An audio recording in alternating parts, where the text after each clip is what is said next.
por baixo. E daí eu, quando eu passar a ponta do sisal, pega e puxa pra lá.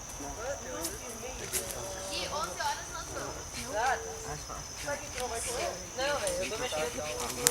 Ai, minha cabeça tá muito baixa. Ah, fecharam aqui. E troca, o Igor vai dar oi pra ele, né?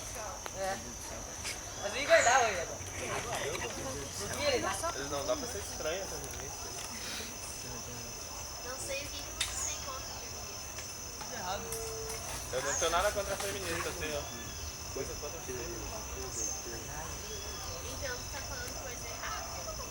Agora eu não gosto de novo. Foda-se, cagado. O que tá falando aí, Camila? Cala a boca. Nós tava se defendendo.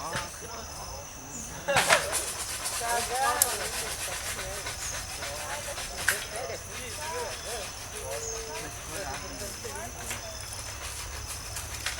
Foi embora.